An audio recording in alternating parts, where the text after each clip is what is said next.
വിശ്വാസങ്ങൾ പ്രചരിപ്പിക്കരുത്. അതുകൊണ്ടാണ് ക്രിസ്ത്യാനി ഒരു പ്രശ്നം ഉണ്ടാകുമ്പോഴേ കൂടോത്രം വെക്കാൻ പോണത്. കാരണം ഭയങ്കര പവർഫുള്ളാന്നാ പറയണേ. എതിർക്കുന്നവരെ ക്രിസ്ത്യാനി പറയുകയാണ് കൂടോത്രം ഭയങ്കര പ്രശ്നമാണ്, ആ വീട്ടിൽ പോകരുത്, അവിടെ ഭയങ്കര അന്ധകാരമാണെന്ന് പറയണം. അന്ധകാരം ലൈറ്റ് ഇല്ലാത്തതുകൊണ്ടായിരിക്കും, പക്ഷെ ഇവർക്ക് അന്ധകാരം വേറെ സെൻസാണ്. അപ്പൊ അന്ധകാരം എന്താണ് ഈ അന്ധകാരം? അതിനെക്കുറിച്ചൊക്കെ തെറ്റായ വിശ്വാസമാണ്. അവിടെ ചെന്ന് എനിക്കൊരു പോസിറ്റീവ് ഫീലിംഗ് കിട്ടിയെന്ന് പറയണം. അതുകൊണ്ട് അവിടെ എന്തോ നന്മയുണ്ട്. ചുമ്മാ ആവശ്യമില്ലാത്ത വിശ്വാസങ്ങൾ പ്രചരിപ്പിക്കരുത്. ഓറയെ കുറിച്ചൊക്കെ തെറ്റായ പഠനം. ഈ തെറ്റായ പഠനങ്ങൾ നിങ്ങളെ മനുഷ്യനെ വെറുപ്പിലോട്ട് മാത്രമേ നയിക്കുള്ളൂ, അയൽക്കാരോടുള്ള വഴക്കിലോട്ട് നയിക്കും. അവനല്ലേ അവൾ 1-ാം തീയതി എൻ്റെ വീട്ടിൽ കയറി, അതുകൊണ്ട് ഈ മാസം മൊത്തം അനർത്ഥങ്ങളാണ്. തെറ്റാണെങ്കിൽ ക്ഷമിക്കണം. ഈ നെയ്യാറ്റിൻകര രൂപതയിൽ ഇത്തരം വിശ്വാസങ്ങൾ കൂടുതലാണെന്ന് ഞാൻ എവിടെയോ കേട്ടിട്ടുണ്ട്. നെയ്യാറ്റിൻകരക്കാർ തന്നെയാണ് എന്നോട് പറഞ്ഞത്, ഇങ്ങനെ സംഭവമുണ്ട് ഇവിടെ കൂടുതലാണ്. സത്യമായിട്ടും അത് കിരണച്ചനല്ല.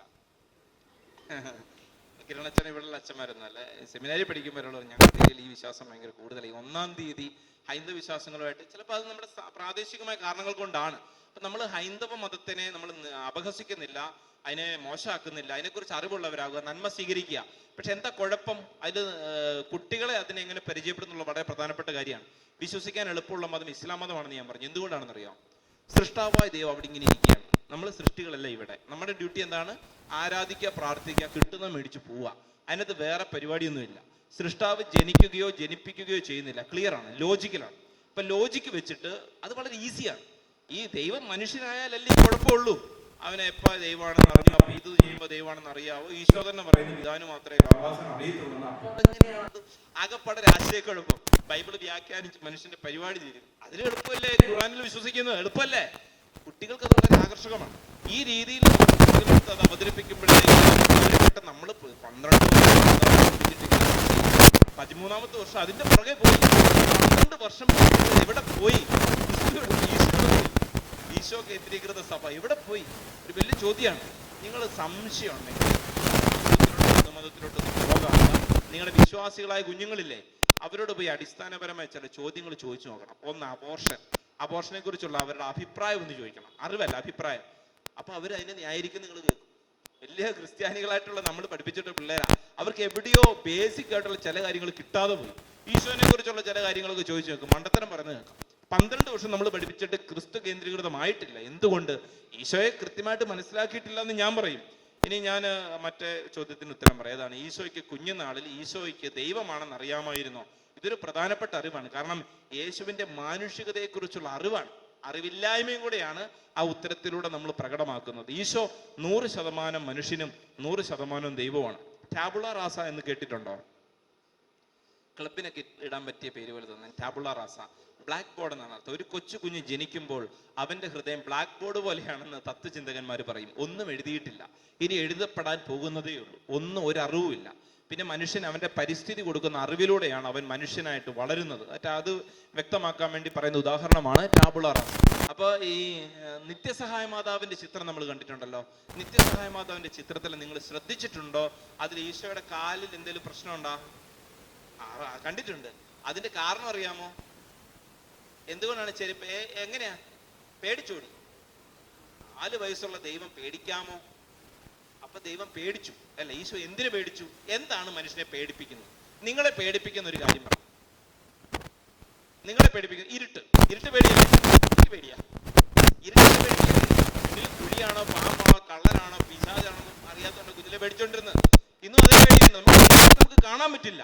അപ്പൊ അറിവില്ലായ്മയാണ് നമ്മുടെ ഭയത്തിന്റെ ഒരു മൂല കാരണം. നമുക്ക് അറിയില്ല, ഇഗ്നറൻസ് ആണ്, അറിയില്ല. യേശുവിന് ഇഗ്നറൻസ് ഉണ്ടായിരുന്നു. അതുകൊണ്ടാണ് യേശു ഭയന്നത്. യേശുവിന് എങ്ങനെ ഇഗ്നറൻസ് ഉണ്ടായി? ദൈവം എന്ന നിലയിൽ ഒരു ഇഗ്നറൻസും ഉണ്ടാകാൻ പാടില്ല, ശരി തന്നെ.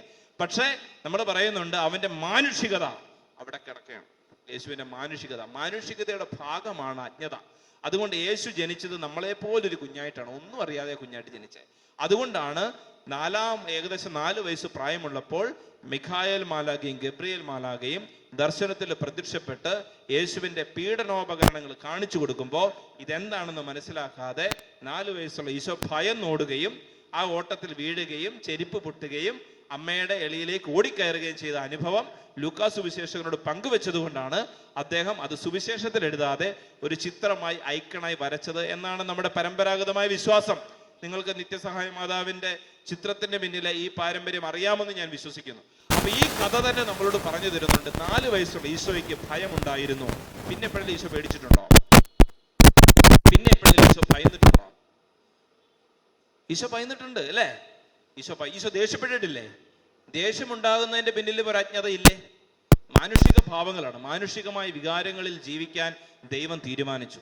അങ്ങനെയാണ് ഈശോ വരുന്നത്. ഈശോ എല്ലാത്തരം പ്രശ്നങ്ങളിലൂടെയും കടന്നു പോകുന്നുണ്ട് അല്ലേ? പക്ഷെ ഈശോയ്ക്ക് ദൈവികമായ അറിവുണ്ട്, ദൈവം വെളിപ്പെടുത്തി കൊടുക്കുന്ന ദൈവം. ഇനി മറ്റൊരു ചോദ്യം, യേശു ദൈവവുമായിട്ട് ബന്ധപ്പെട്ടിരുന്നതും നമ്മൾ ദൈവവുമായിട്ട് ബന്ധപ്പെടും തമ്മിൽ എന്തെങ്കിലും വ്യത്യാസമുണ്ടോ? യേശു വിജനതയിലേക്ക് പിൻവാങ്ങി പിതാവിനോട് പ്രാർത്ഥിച്ച് കാര്യങ്ങൾ അറിഞ്ഞ് ഇവിടെ വന്ന് അപ്പോസ്തലന്മാരെ തിരഞ്ഞെടുക്കുന്നു, അത്ഭുതങ്ങൾ ചെയ്യുന്നു. പ്രിയപ്പെട്ടവർ, ഇത് ഓർത്തിരിക്കുക, നമ്മൾ എങ്ങനെയാണോ പ്രാർത്ഥിച്ച് പിതാവുമായി ഐക്യത്തിലാകുന്നത് അങ്ങനെ മാത്രമേ ഈശോയും ഭൂമിയിലായിരുന്നപ്പോൾ ചെയ്തിട്ടുള്ളൂ.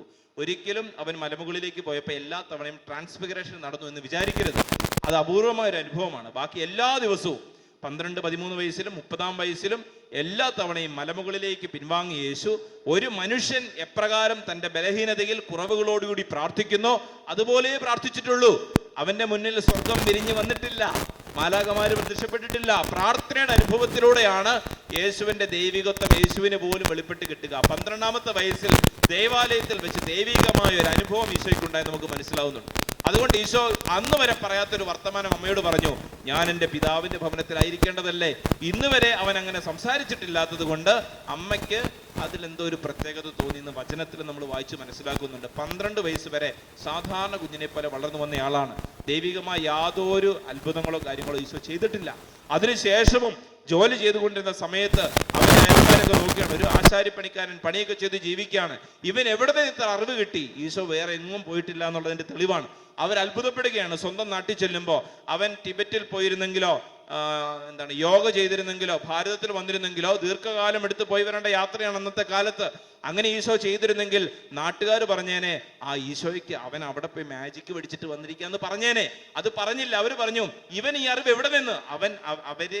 അവർ അവനിൽ അവിശ്വസിച്ചു. അതുകൊണ്ട് യേശുവിന് അത്ഭുതങ്ങൾ ചെയ്യാൻ പറ്റില്ല എന്ന് വചനത്തിൽ നമ്മൾ വായിക്കുകയാണ്. ശൈഖ് മുഹമ്മദ് മണ്ടത്തരം പറഞ്ഞ ഉടനെ വിശ്വസിക്കാൻ മാത്രം നമ്മൾ മണ്ടന്മാരല്ല. നമുക്കറിയാം ഈശോ കശ്മീരി വന്നിട്ടില്ല, ഭാരതത്തിൽ വന്നിട്ടില്ല, ആ ഇട്ടാവട്ടത്തിൽ കിടന്ന് ജീവിച്ചിട്ടേ ഉള്ളൂ. അവിടെ വെച്ചാണ് യേശുവിലൂടെ എല്ലാ വെളിപാടും സംഭവിക്കുക. അതുകൊണ്ട് നമുക്ക് അതിന് ഉത്തരവുണ്ട്. അപ്പൊ യേശു ജനിച്ചപ്പോൾ മുതൽ ക്രൂസിഫിക്ഷന്റെ ടൈം വരെയുള്ള മുഴുവൻ കാര്യങ്ങളെക്കുറിച്ചും നമുക്ക് മാനുഷികമായ അറിവ് വേണം. ഈ അറിവ് പ്രധാനപ്പെട്ടതാണ്. കാരണം അത് ദൈവത്തിന്റെ മനുഷ്യരൂപം എടുത്തു വന്നതിന്റെ തിയോളജിയാണ്. ഈ തിയോളജി അറിയാത്തത് കൊണ്ട് മറ്റു മതങ്ങൾ നമ്മളുടെ വ്യത്യാസം നമുക്കറിയില്ല. കാരണം നമ്മൾ പ്രഘോഷിക്കുന്ന ആരെയാണ്? ക്രൂസിഫൈഡ് ജീസസ് ക്രൈസ്റ്റ്, ക്രൂശിക്കപ്പെട്ട യേശുവിനെയാണ്. വേറൊരു വിശ്വാസത്തിലും സഹനത്തെക്കുറിച്ചോ വേദനയെക്കുറിച്ചോ ഇത്ര ആധികാരികമായി പഠിപ്പിക്കുന്നില്ല. അവർ ആ ചോദ്യം സ്കിപ്പ് ചെയ്ത് വിടുകയാണ്. ദൈവത്തോട് പ്രാർത്ഥിക്കുക, നന്മ ചെയ്യുക, നിങ്ങൾക്ക് നന്മ വരും എന്ന് പറയുന്നിടത്ത് നമ്മൾ അതാണോ ജീവിതത്തിൽ കാണുന്നത്? നിങ്ങളുടെ ജീവിതത്തിൽ സംഭവിക്കുന്നതൊക്കെ നല്ല കാര്യങ്ങളാ? പ്രാർത്ഥിക്കുമ്പോഴൊക്കെ നിങ്ങൾക്ക് ലോട്ടറി അടിക്കുക നടക്കണില്ലല്ലോ. നമ്മുടെ വീട്ടിൽ ക്യാൻസർ ഉണ്ട്, ഒളിച്ചോട്ടമുണ്ട്, വഞ്ചനയുണ്ട്, ചതിയുണ്ട്, എല്ലാ ദുഷ്ടത്തരങ്ങളും ഉള്ള നിസ്സഹായരായ മനുഷ്യരാണ് നമ്മൾ. നമ്മുടെ ജീവിതത്തിൽ എല്ലാ പ്രശ്നമുണ്ട്. നമ്മുടെ ജീവിതത്തിൽ ഇല്ലാത്ത കഷ്ടപ്പാടില്ല. നമ്മൾ പ്രാർത്ഥിക്കുന്നുമുണ്ട്. ദൈവമായിട്ട് ബന്ധമുള്ളവരുടെ ജീവിതത്തിൽ ഇതൊക്കെ തന്നെ അവസ്ഥ അല്ലേ? അപ്പോൾ വചനത്തിൽ നമ്മൾ ഈശോയുടെ വാക്കുകൾ വായിക്കുകയാണ്. അവിടുന്ന് ദുഷ്ടരുടെയും ശിഷ്ടരുടെയും മേൽ മഴ പെയ്യിപ്പിക്കുകയും സൂര്യനെ ഉദിപ്പിക്കുകയും ചെയ്യുന്നു. നീ ചെയ്യുന്ന നന്മതിന്മകൾ നോക്കാതെ ജീവിതാനുഭവങ്ങൾ നിന്റെ ജീവിതത്തിലേക്ക് വരികയാണ്. അപ്പോൾ ജീവിതത്തെക്കുറിച്ച് വിശുദ്ധ ഗ്രന്ഥവും യേശുവും പകർന്നു തരുന്ന ദർശനം മറ്റൊരു മതവിശ്വാസവും പകർന്നു തരുന്നത് പോലെയല്ല. മറ്റെല്ലാ മതവിശ്വാസികൾക്കും നന്മ ചെയ്യുന്നവർക്കും മാത്രം അനുഗ്രഹം കിട്ടുന്ന ദൈവത്തെ പ്രഘോഷിക്കുമ്പോൾ അങ്ങനെയല്ല ക്രിസ്ത്യാനിറ്റി, അങ്ങനെയല്ല ഈശോ പഠിപ്പിച്ചത്. ഇനി വാത്സല്യ സിനിമയെക്കുറിച്ചുകൂടി 2 വാക്ക്. അത് പറഞ്ഞു തുടങ്ങിയപ്പോൾ തീർക്കണമല്ലോ. എവിടെയൊക്കെ ലൂസായിട്ട് ചില എൻഡുകൾ ഞാൻ വിട്ടിട്ടുണ്ടെന്ന് എനിക്ക് ഭയമുണ്ട്. വാത്സല്യത്തിന്റെ എരിപ്ലവർത്ത് അതിൽ പറയുന്ന പൊളിറ്റിക്കൽ കറക്റ്റ്നെസ്സിനെ കുറിച്ച് ഞാൻ പറഞ്ഞു. നമുക്ക് സന്തോഷത്തോടെ അഭിമാനത്തോടെ നമ്മുടെ ക്രിസ്ത്യാനിറ്റിയുടെ യുണീക്നെസ്സിനെ കുറിച്ച് പറയുന്നൊരു കാര്യം എന്താണെന്നറിയോ? ബൈബിളിൽ പല ഭാഗത്തും പൊളിറ്റിക്കൽ കറക്റ്റ്നെസ് നിങ്ങൾ കണ്ടേക്കാം. പക്ഷേ യേശു ക്രിസ്തുവിൽ പൊളിറ്റിക്കൽ കറക്റ്റ്നെസ് കണ്ടെത്താൻ നമ്മൾ ആരെ വേണമെങ്കിലും വെല്ലുവിളിച്ചോ, അവർ തോറ്റു.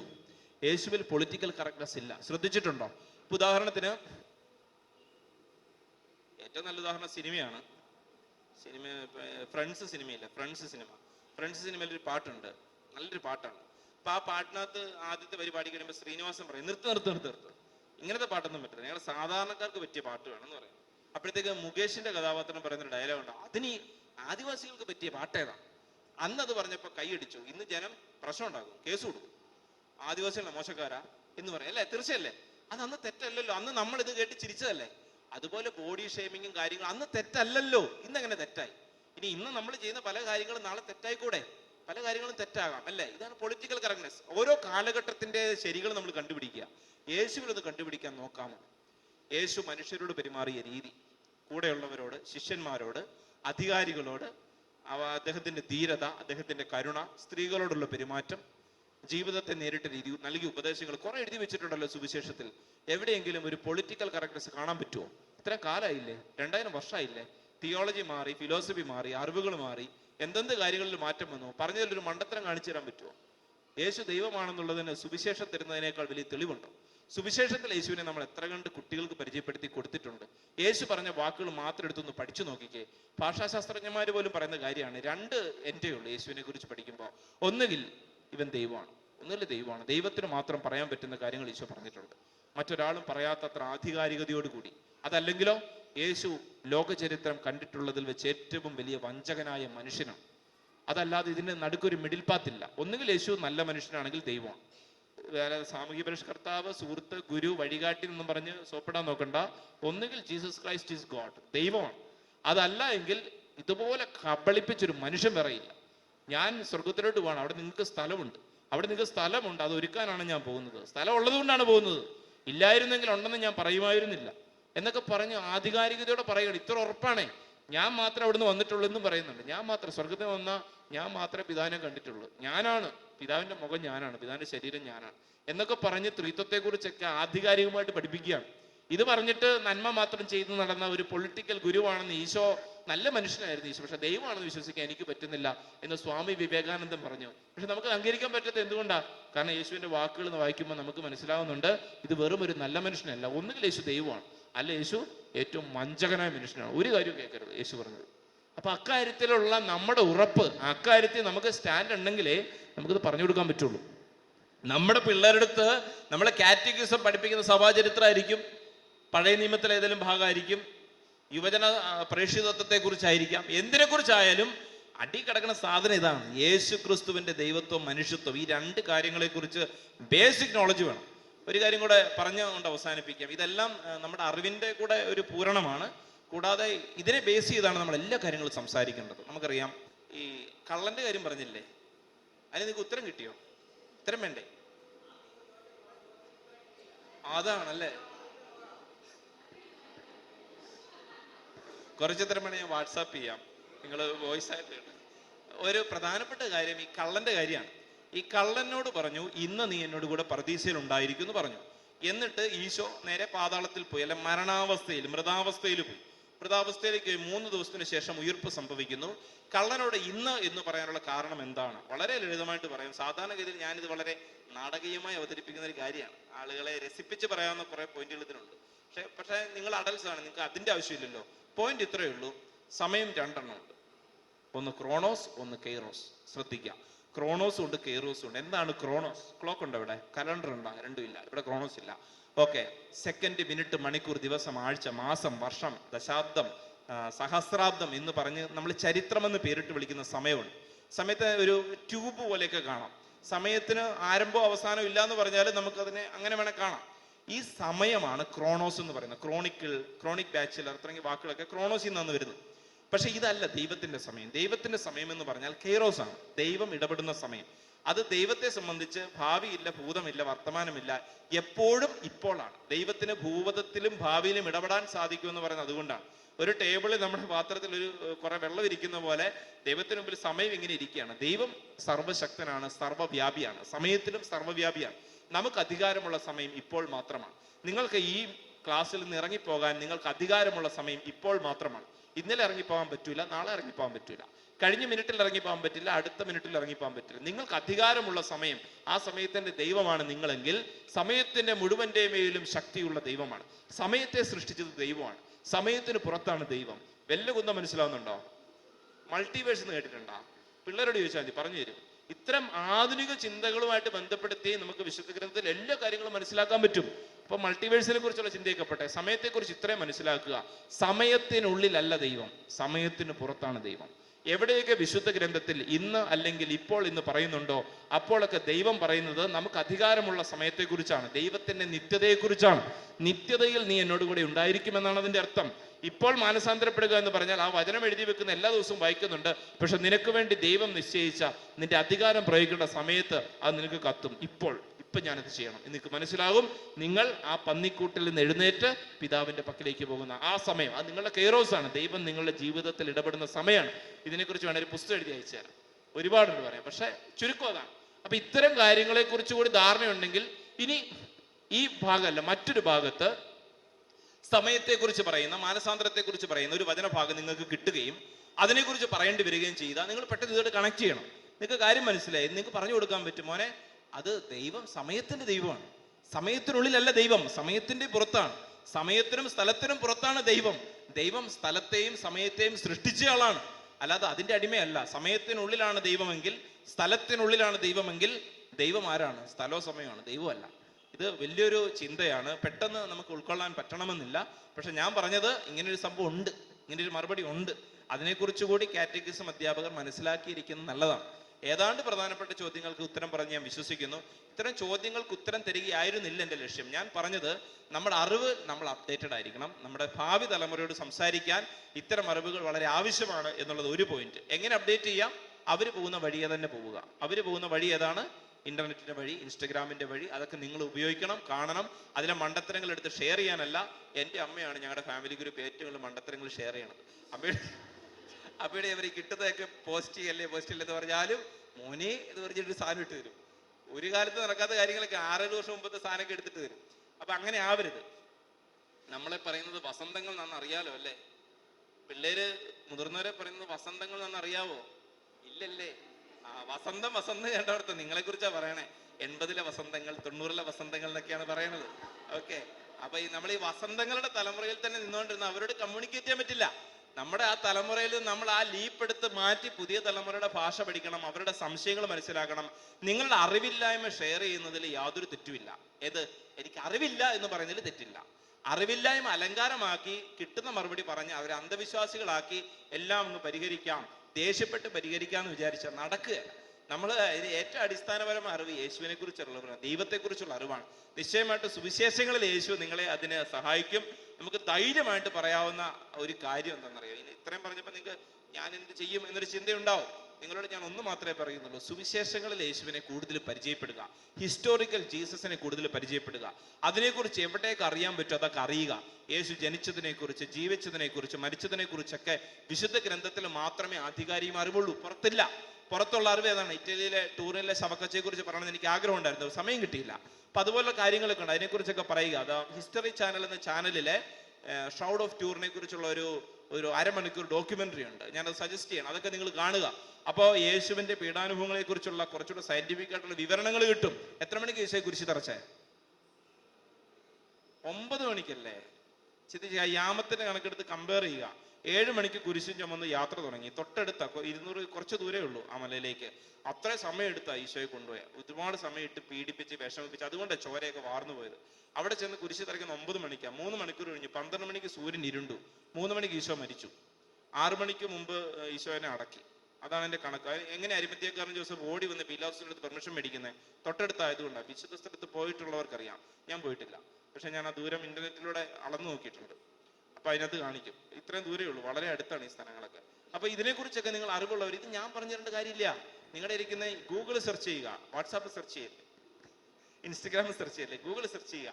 ഗൂഗിളിൽ ഇതൊക്കെ ആധികാരികമായ വിവരങ്ങളാണ്. നിങ്ങൾക്ക് എന്ത് സംശയം ഉണ്ടെങ്കിലും നിങ്ങൾക്ക് ചാറ്റ് GPT ചോദിച്ചൂടെ? ഞാൻ ചാറ്റ് GPT ഒക്കെ കുറച്ചൊക്കെ വിശ്വസിക്കുന്നുണ്ട്. വലിയ മണ്ടത്തരങ്ങളൊന്നും ഇല്ല, ചിലപ്പോൾ മണ്ടത്തരം പറയും. എന്നാൽ നിങ്ങൾ അതൊക്കെ സെർച്ച് ചെയ്യുക. വാട്സാപ്പിൽ തന്നെ മെറ്റായി ചാറ്റ് വന്നില്ലേ? നിങ്ങൾ ഈ മണ്ടത്തരൊക്കെ ഫോർവേഡ് ചെയ്തിരുമ്പോൾ അതിനോടൊന്ന് ചോദിച്ചോട്ടെ, മോനിത് ശരിയാണോ? അവൻ പറഞ്ഞു തരും. അപ്പോൾ നിങ്ങളുടെ കയ്യിൽ തന്നെ ഇതിൻ്റെയൊക്കെ ടൂൾ ഉണ്ട്, നിങ്ങൾ ഉപയോഗിക്കുന്നില്ല, അപ്ഡേറ്റ് ആകുന്നില്ല. നിങ്ങൾ ഈ മാമൂലും പിടിച്ച് അമ്മാവൻ കളിച്ച് വസന്തം കളിച്ചുകൊണ്ടിരുന്ന പിള്ളേര് പോകും. അത്രേ പറഞ്ഞുള്ളൂ. അപ്പോൾ നിങ്ങളെ പരിചയപ്പെടാൻ സാധിച്ചതിലും ഇവിടെ വന്ന് ഈ ഒരു കാര്യങ്ങൾ ഷെയർ ചെയ്യാൻ സാധിച്ചതിനും വളരെ സന്തോഷമുണ്ട്. ഒരു രീതിയിൽ പറഞ്ഞാൽ ഞാൻ അടുക്കി വെച്ചിരുന്ന ഈ നമ്മൾ വിറക് അടുക്കി കൊണ്ടുപോകത്തില്ലേ, കണ്ടിട്ടില്ലേ തല വെച്ചുകൊണ്ട് പോണത്, അതിൻ്റെ കെട്ടഴിച്ച് വിട്ടതുപോലെയാണെന്ന് എനിക്കറിയാം. നിങ്ങളിൽ ഒരുപാട് പേർക്ക് ആശയക്കുഴപ്പം ഉണ്ടായി കാണും. കുറെ പേർക്ക് അയ്യോ ഞാൻ പഠിപ്പിക്കുന്നത് ഞാൻ പോരാ, ഇന്ന് തന്നെ റിസൈൻ ചെയ്തേക്കാമെന്ന് വിചാരിച്ചേക്കാം. നല്ലൊരു തീരുമാനമായിരിക്കും. നിങ്ങൾക്ക് അങ്ങനെ തോന്നുന്നുണ്ടെങ്കിൽ ഞാൻ അഭിനന്ദിക്കുന്നു. എളിമയുടെ അടയാളമാണ്. നമുക്ക് പറ്റാത്ത പണി നമ്മൾ ചെയ്യേണ്ടെന്ന് ഞാൻ പറയുള്ളൂ. അറിവുള്ളവർ വരട്ടെ എന്ന് ഞാൻ പറയും. പക്ഷെ പഠിക്കാൻ ആഗ്രഹം ഉണ്ടെങ്കിൽ അതിനുള്ള ടൂൾസ് നിങ്ങളുടെ കയ്യിൽ തന്നെയുണ്ട്. അതിന് ആധികാരികമാണെന്ന് വികാരി അച്ഛനോട് ആരോടെങ്കിലും ചോദിച്ച് സംശയങ്ങൾ ചോദിച്ചുകൊണ്ടിരിക്കുക. പിള്ളേര് ചോദിക്കരുത്. എന്നോട് ചോദിച്ച പോലെ എനിക്ക് നോമ്പ് കാലത്ത് വിശുദ്ധ കുർബാന സ്വീകരിച്ചാൽ നോമ്പിനെതിരാണോന്ന് ചോദിച്ച ചോദ്യമല്ലേ? അതുപോലെയുള്ള അത് എന്താണ്? നോമ്പിനെതിരാണോ? അല്ല അല്ലേ? എന്താണ് അതിന്റെ ഉത്തരം? യേശുക്രിസ്തുവിനെ നമ്മൾ കഴിക്കുന്നു. പലസ്തീനിൽ ജീവിച്ച് മരിച്ച് കുരിശിൽ തറച്ച അതേ ബ്ലഡ് കാര്യങ്ങളൊക്കെ ഉള്ള യേശുവിനെയാണോ നമ്മൾ കഴിക്കണേ? ഉത്തിതനായ യേശുവിന്റെ ശരീരമാണ് അല്ലേ? ഉത്തിതനായ യേശുവിന്റെ ശരീരത്തിന് വലിയൊരു മാറ്റം ഉണ്ടായി. എന്താണ്? അടച്ചിട്ട മുറിയിൽ പ്രത്യക്ഷപ്പെടുന്നു. അതിന് വസ്ത്രങ്ങളുണ്ട്. വസ്ത്രത്തോടെയാണോ പോയേ? അല്ല, വസ്ത്രങ്ങളോട് അപ്പിയർ ചെയ്യുന്നു. ചാട്ടയടി പാടുകളില്ല. അവിടുന്ന് തീരുമാനിക്കപ്പെട്ട 5 തിരുമുറിവുകൾ മാത്രമേ ഉള്ളൂ. അവിടുന്ന് പിന്നീട് ഉണ്ണീശോയായിട്ട് പ്രത്യക്ഷപ്പെടുന്ന അനുഭവങ്ങളുണ്ട്. സോ ശരീരം ഒരു പ്രശ്നമല്ല, അത് മിസ്റ്റിക്കൽ ബോഡിയായിട്ട് മാറിക്കഴിഞ്ഞിരിക്കുന്നു. മൂലകളിൽ ശരീരം സ്വീകരിക്കുന്നു, അത് തിരിച്ചു പോകുന്നു. യേശുവിന്റെ ആത്മാവാണ് പ്രവർത്തിക്കുന്നത്. യേശുവിന്റെ ശരീരം എന്ന് പറഞ്ഞാൽ ഇപ്പോൾ സഭയാണ്. വിശുദ്ധ കുർബാനയിൽ അപ്പത്തിലേക്ക് യേശുവിന്റെ ആത്മാവാണ് വരുന്നത്. ഒന്നുകൂടെ, യേശുവിന്റെ ആത്മാവും പരിശുദ്ധാത്മാവും രണ്ടാണോ? ഇനി അങ്ങനെ പറഞ്ഞു നടക്കരുത്. പിതാവിന്റെ ഒരു ആത്മാവ്, യേശുവിന്റെ ഒരു ആത്മാവ്, പരിശുദ്ധാത്മാവ് വേറെ ആത്മാവ്, അങ്ങനെ ഇല്ല അല്ലേ? എല്ലാം ഒരു ആത്മാവാണ് അല്ലേ?